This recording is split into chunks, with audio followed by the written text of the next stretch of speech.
Este programa é livre para todos os públicos.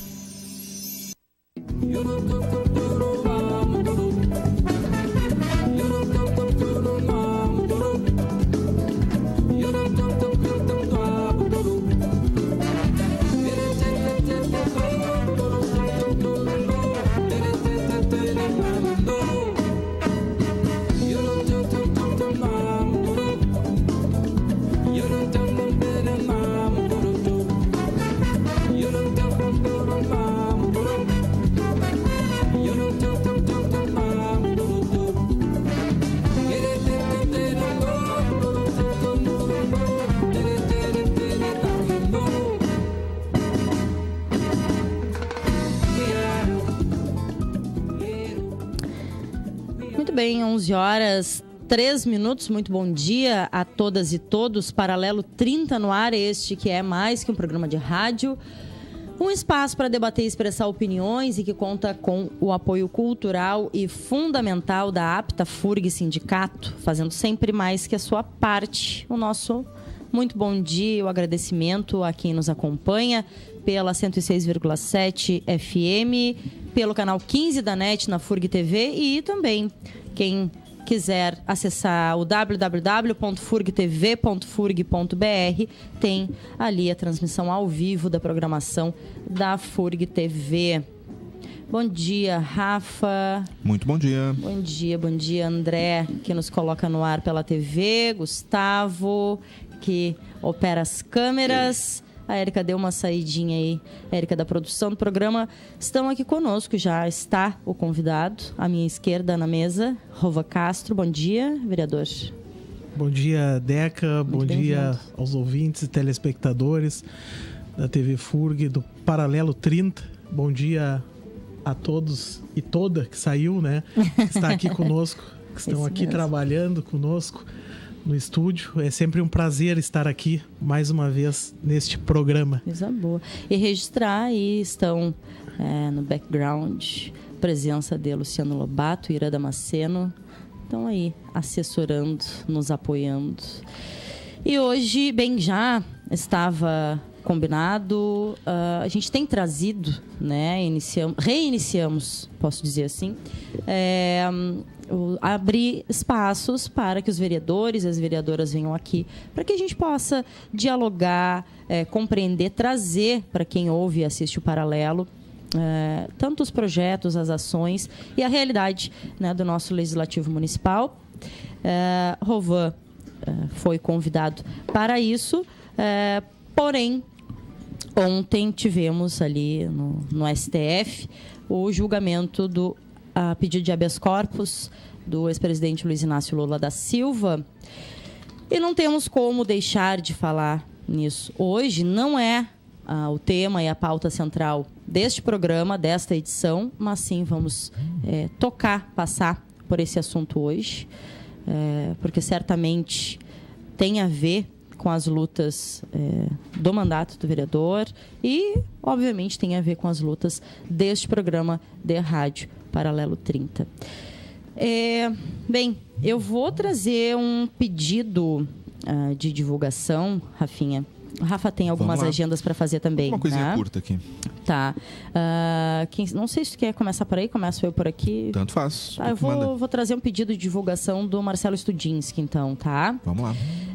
A União Rio-Grandina de Cultos Umbandistas e Afro-Brasileiros Mãe Iemanjá Urumi chama para o recadastramento de associados. Tá? O Urumi convoca, então, todos e todas associados e associadas para recadastramento do registro social dos terreiros de matriz africana. Tá? Somente para quem já é sócio, diz aqui.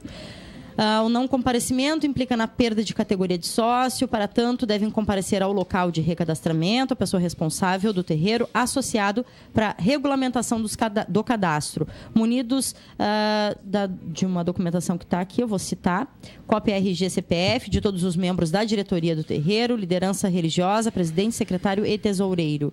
Ainda cópia do comprovante de endereço do terreiro, certificado com o número de registro da Urumi, que é obrigatório.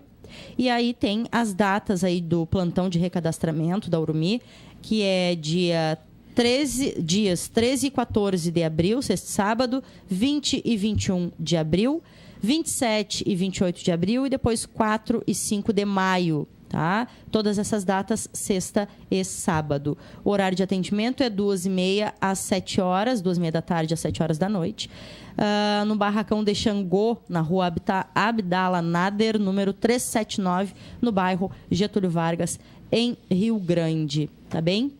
Então, feito aí o pedido de divulgação da convocação aí de recadastramento de associados da Urumi. Passo para ti, Rafinha. Vamos lá, então. Eu tenho alguns informes da universidade aqui, alguma coisa que vai acontecer na cidade para a gente fazer para essa semana ainda. Então, vou começar aqui com os da FURG. O Grupo de Pesquisa Sexualidade e Escola, o GESE da FURG, divulgou edital com um processo seletivo de bolsista voluntário para atuar nas atividades de divulgação e organização da 6ª Mostra Cultural sobre Diversidade Sexual e de Gênero. As inscrições iniciarão, então, na terça-feira, dia 10, agora a próxima terça, e poderão ser realizadas até o dia 17 de abril pelo e-mail sexualidadeescola@furg.br. A seleção é destinada a estudantes regularmente matriculados em quaisquer cursos de graduação da universidade. Serão selecionados 4 bolsistas voluntários. O evento ocorrerá em novembro desse ano, tá? E outras informações estão disponíveis no edital presente na página da universidade. Se tu entrares ali em www.furg.br, tem a notícia com o link direto para o edital. Seguindo aqui na página da universidade, o Instituto de Oceanografia e o Laboratório de Ecologia e Conservação da Megafauna Marinha, da FURG, informam a abertura de processo seletivo para participar como bolsista do projeto Avaliação da Eficiência da N12 2012 e proposta de manejo pesqueiro integrado para a conservação da toninha e seu ecossistema no Rio Grande do Sul. Uma bolsa com carga horária semanal de 20 horas será disponibilizada. Os interessados podem se inscrever até o dia 8 de abril agora, enviando uma carta de intenção e cópia do currículo para os e-mails ciobota@gmail.com e danismonteiro@yahoo.com.br. Os e-mails são meio difíceis aqui. O Danis Monteiro é tranquilo, mas Ciobota aqui é com 2 T's. É mais fácil entrar na página da universidade ali, se tu te interessares, e procurar ali a notícia, a segunda ou terceira notícia na página da FURG, dá uma olhadinha que tem ali os e-mails para tu enviar e o edital com os requisitos aí para poder participar. Na página da Prefeitura aqui de Rio Grande, a gente tem um informe. A Prefeitura Municipal, juntamente com a Associação dos Corredores de Rua de Rio Grande, tá? O Partage Shopping Rio Grande, o Sistema Fê Comércio e o Sesc apoiam aí a realização de corrida e caminhada do Março Lilás, tá? Que será realizada no próximo sábado 7, às 17 horas, no Partage Shopping. Tá? O evento seria promovido aí no último dia 31, mas foi transferido em função do mau tempo. As inscrições podem ser realizadas ainda até hoje, é o último dia, até às 16 horas, pelo site da Acorg, tá? Que é acorrg.com.br. A inscrição é feita mediante o valor de R$20, salvo aí população a partir de 60 anos, que pagam 50% desse valor. Podem se inscrever pessoas a partir de 14 anos e as sócias da Acorg, então, ficam isentas dos valores. A corrida e caminhada compreenderá um percurso de 3 km, partindo ali do Partage Shopping. Do primeiro ao 5º lugar receberão aí troféus e medalhas, assim como a distribuição de medalhas será feita para todas aquelas que completarem o percurso. Mais informações com a Acorg e com a assessoria de comunicação da Prefeitura Municipal. E temos aqui o anúncio, né, da aula inaugural, que vai ser realizada hoje à noite, tá? A aula inaugural de 2018 da FURG, então, iniciada pela reitora Cleusa Maria Sobral Dias, vai ser hoje a partir das 19 horas no Cidec Sul. A atividade faz parte da Corrida Cidadã, programa aí que busca integrar os estudantes aos múltiplos contextos da universidade. Além da reitora, o vice-reitor Danilo Giroldo e pró-reitores da FURG estarão presentes. O evento marca aí o encerramento do Março Lilás. Durante o mês, atividades diversas tiveram como tema as várias faces das violências contra as mulheres. E após a aula inaugural, vai haver então um show Elas no Palco aí, com diversos músicos convidados, incluso Deca Santoro aí, que apresenta este programa, fazendo a propaganda do nosso peixe aqui do Paralelo 30. A gente vende os nossos músicos, tá? A entrada é gratuita, tá?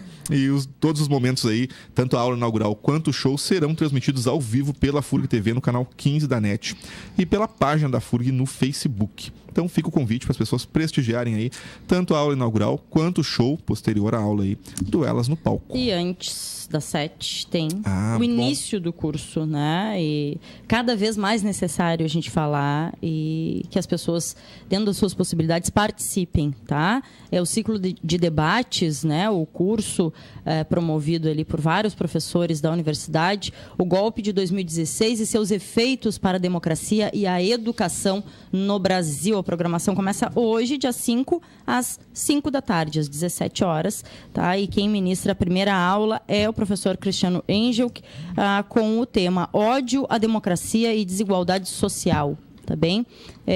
Na sala 4115 do pavilhão 4, né? No auditório ali do pavilhão 4. As inscrições vão até hoje enfim, tenho certeza que ninguém vai ser barrado quando mostrar interesse, tiver interesse de fazer esse curso.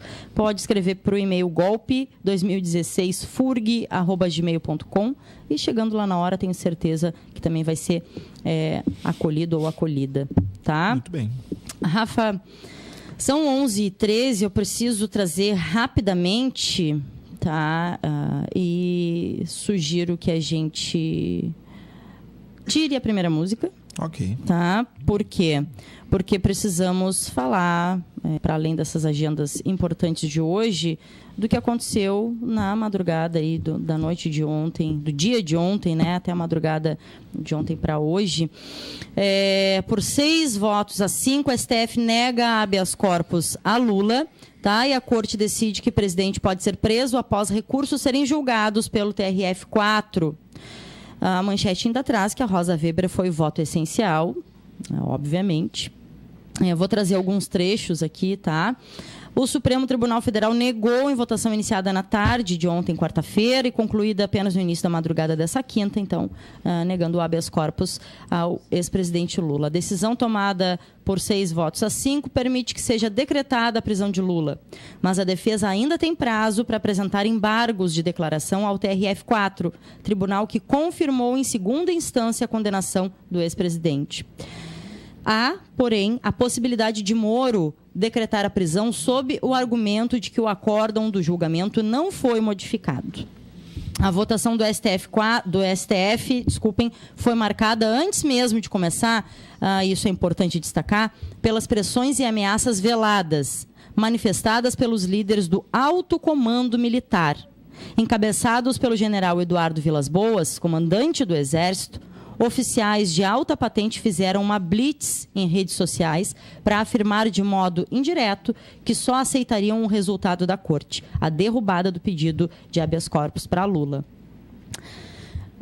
Houve ainda novos protestos do ministro Marco Aurélio, que denunciou a estratégia da presidente do STF, Carmen Lúcia, de pautar a votação do habeas corpus antes de colocar em pauta 2 ações diretas de constitucionalidade, que tratam de prisão após condenação em segunda instância. O entendimento é de que o resultado da votação dessas ações diretas seria diferente e mais favorável ao ex-presidente.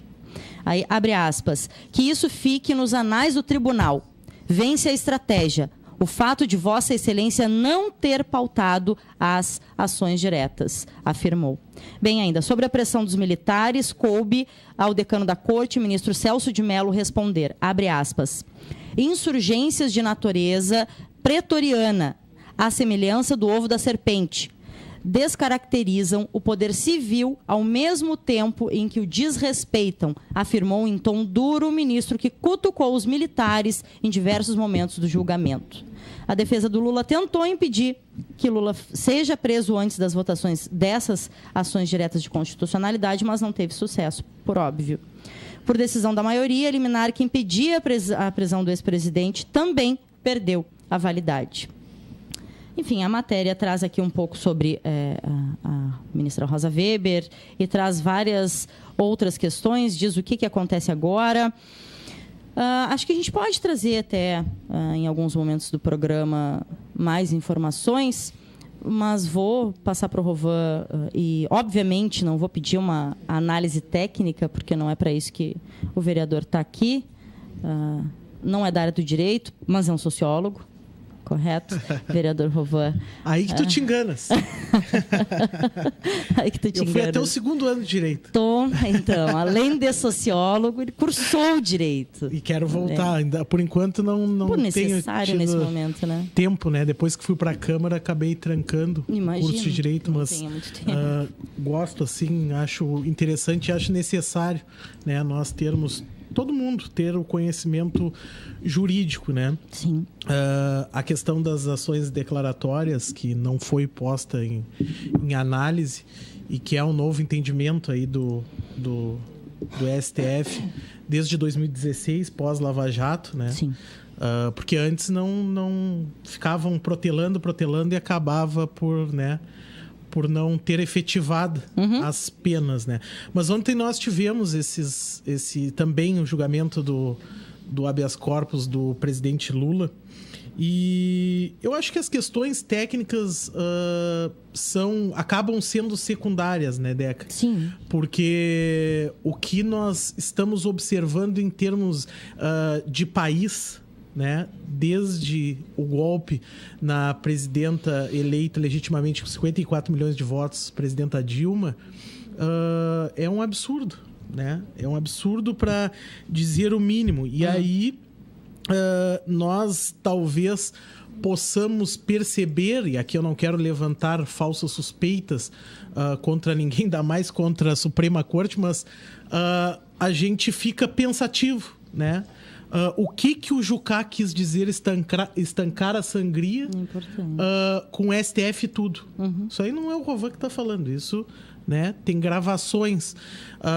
E aí ontem nós vimos assim, é lamentável, acho que a democracia, e aí não estou falando propriamente dito do STF, mas a democracia vem sendo atacada dia após dia. Foi lá, né, contra a presidenta Dilma inicialmente, os deputados, né, com seus interesses em trocas de emendas parlamentares, outros para se salvar, né, porque a honestidade é uma característica da presidenta Dilma e não tinha o esquinho depois da sessão plenária, não tinha conversinha, não tinha jantarzinho, né? E foi dado este golpe parlamentar e agora nós estamos vendo sucessivos ataques à democracia, né? E esse caso do triplex aí é um caso de condenação do presidente Lula que quem faz uma análise minimamente crítica e isenta, né, de Facebook, isenta da Rede Globo de televisão, vai ver o que estamos passando. Por exemplo, Maluf levou 21 anos para ser julgado. O presidente Lula, em 6 meses, teve o seu julgamento, teve quase que esgotado. Agora, dia 10 de abril, nós teremos esgotados os últimos recursos ali. E acho que o caminho o fim, né, deste golpe será a prisão do presidente Lula e tudo o que representa, né? Na verdade, a gente vive num país, né, um país que foi por muito tempo escravocrata, né, e que nunca aceitou a emancipação do povo, né? E dói dizer isso porque nós vínhamos sim tendo inúmeros avanços com todas as dificuldades que um governo de coalizão tem, né? Que nós sabemos, e eu acho que cada vez mais nós temos que dar valor aos parlamentos, né? Mas com todas as dificuldades nós estávamos conseguindo ter um respeito aos negros e negras que nunca antes na história desse país tínhamos tido, as questões de gênero, né? De violência contra a mulher, de LGBTs, de indígenas, enfim, eu acho que pessoas que nunca tiveram voz nesse país passaram a ter, né? E parece que a gente tem esses avanços dos últimos 12, 13 anos, em 2 anos o governo golpista de Michel Temer parece que conseguiu acabar. E a maior preocupação é que não sabemos onde isso vai terminar. Sim. Porque tem gente pregando a ditadura militar como se fosse algo salvador. E não foi. As pessoas precisam estudar história, né? Porque a ditadura militar se instalou em 64 com golpe, que não foi um golpe como foi de 2016, mas se instalou para reestabelecer, né, a estabilidade, a ordem. Contra a corrupção. Contra a corrupção. Entre grandes aspas. E 21 anos se levou para ter reestabelecida o direito das pessoas escolherem seu destino através do voto. Verdade. Então, nós não podemos titubear, porque é isso que está ocorrendo. A violência é grande? A violência é grande. A corrupção existe no país? Existe e sempre existiu. Desde 1500. Desde quando os portugueses chegaram aqui e trocavam ouro por espelho, né? Então, a preocupação existe, Deca. Eu vou te dizer assim aqui, sem jogo de cena, nós vivemos um momento de extrema preocupação. Eu posso te confessar assim que o momento é um momento muito difícil, né? Nós temos que fortalecer as esquerdas e a gente sabe que é difícil. E aí eu, na condição de líder da bancada do PT na Câmara de Rio Grande, eu posso falar também em nome do partido. Claro. Nós sabemos, né, que o PT é um partido um partido muito grande, né? O maior partido de esquerda da América Latina. E nós sabemos que temos dentro do nosso pessoal, digamos assim, nós temos vaidades. Agora nós temos sim que deixar as vaidades de lado e unirmos forças contra o que está aí estabelecido. Nós temos que dialogar com o PCdoB, nós temos que dialogar com o PCB, nós temos que dialogar com o PSOL. E eu aqui estou falando, não conversei com a nossa presidenta Raquel e nem com os companheiros e companheiras referência do partido, mas é que o momento é difícil. Não tem como nós deixarmos de unir forças, né?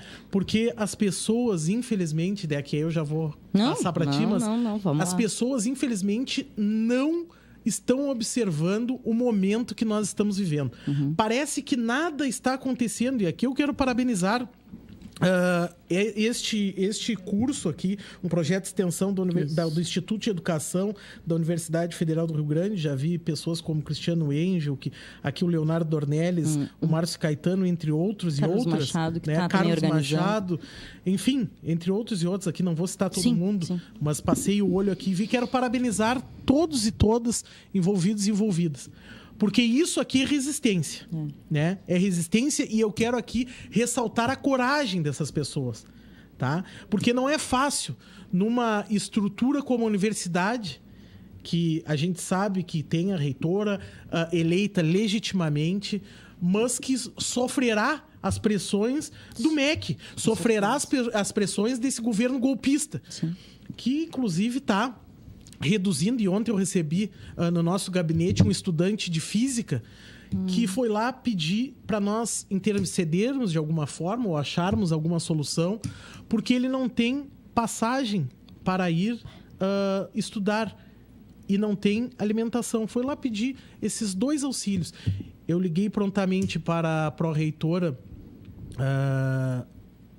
agora me fugiu o nome.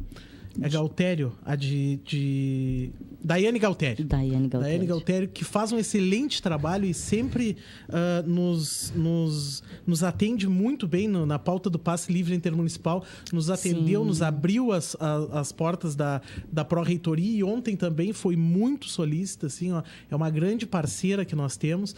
E me diz que vai fazer o possível. Agora, a essência disso tudo é, sim, os cortes que a universidade está sofrendo. Inclusive, nós temos diálogo com o sindicato, com a Aptafur, queremos fazer uma audiência pública que já está aprovada para tirar...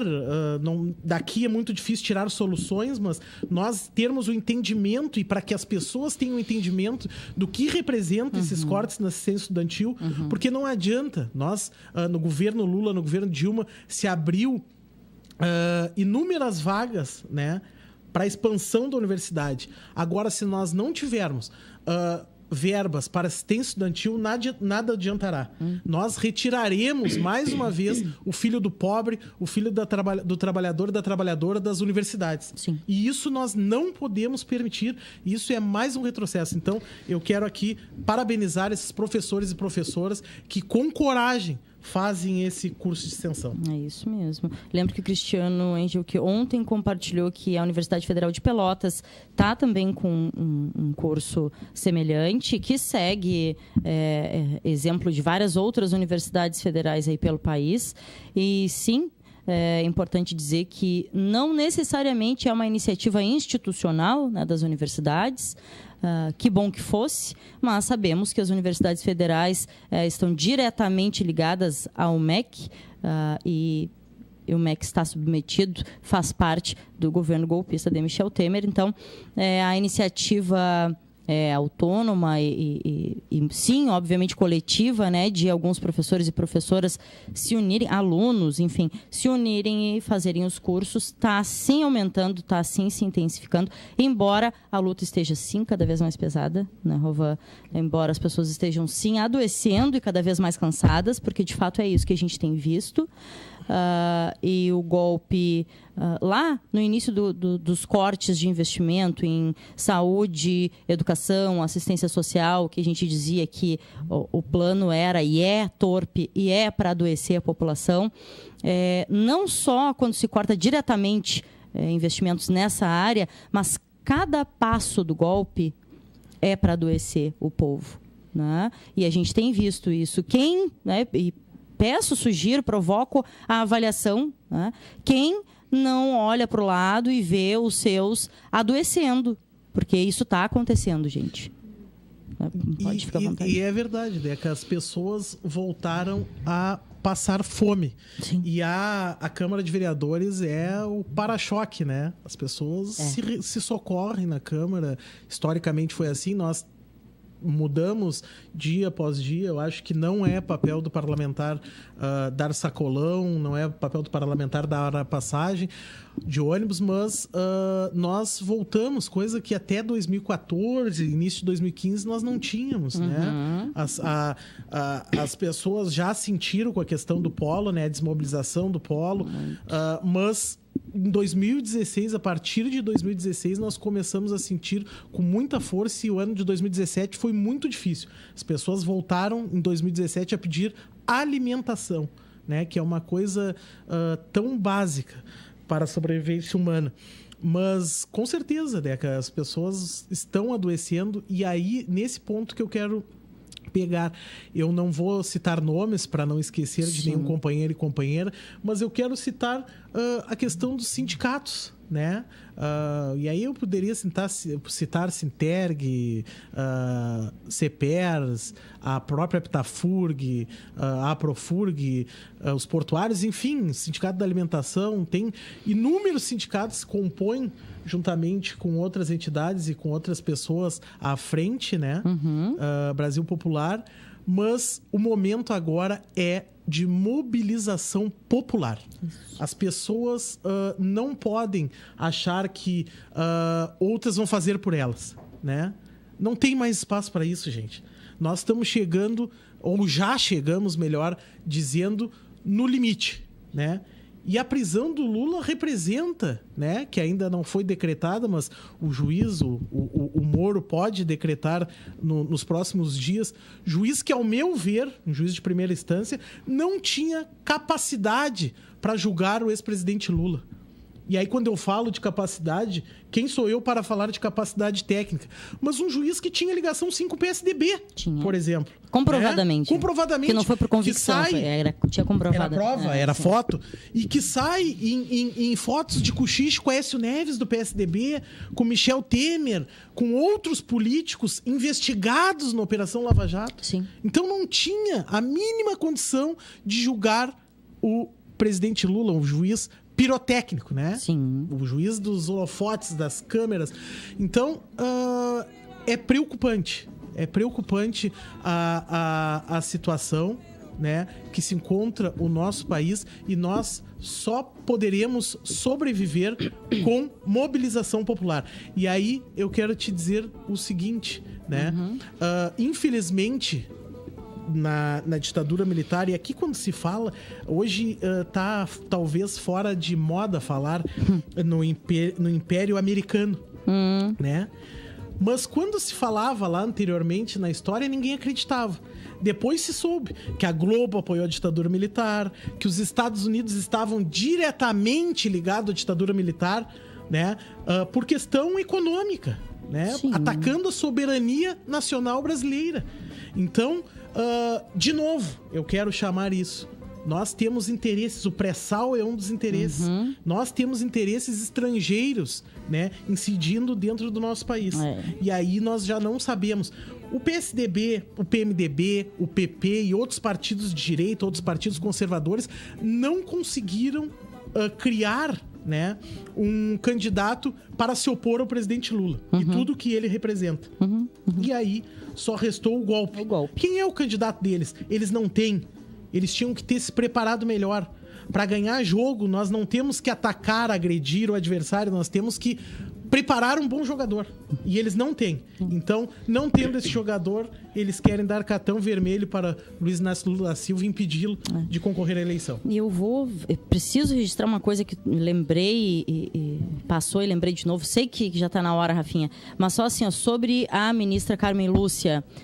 Lembrei de ter visto em algumas matérias e alguns resgates de memória ontem, que é necessário a gente fazer esse exercício.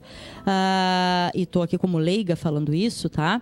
Mas a ministra Carmen Lúcia foi a mesma que votou contra, aliás, votou a favor de Aécio no momento em que foi a julgamento no STF, Aécio Neves, foi a que votou contra Lula ontem. Assim, não estou aqui para fazer né, o julgamento técnico, se não era o mesmo julgamento, mas sim, o STF é uma instituição política, tá? E cada um ali está deixando cada vez mais claro o seu papel. Tá? Vou registrar, Marcelo Studinski comentou aqui, Deca e todos e todas do Paralelo, obrigado pela divulgação, a gente que agradece, Marcelinho, manda sempre. 11h33, 4 ali. Rafa, quer chamar um intervalo pra gente? Cara de debochado olhando alguma coisa na internet. É bomba. É coisa da Érica, então deve ser coisa boa. Chamar um intervalinho, a gente volta para o segundo bloco falando, podemos falar um pouco mais dessa questão, mas eu gostaria muito de trazer algumas coisas boas, vereador. Tá? Porque a gente precisa falar de coisa boa aqui também. Temos alguns projetos de lei aprovados, outros em andamento, atividades, ações do mandato. Queria trazer um pouco disso no próximo bloco. Intervalinho, a gente já volta.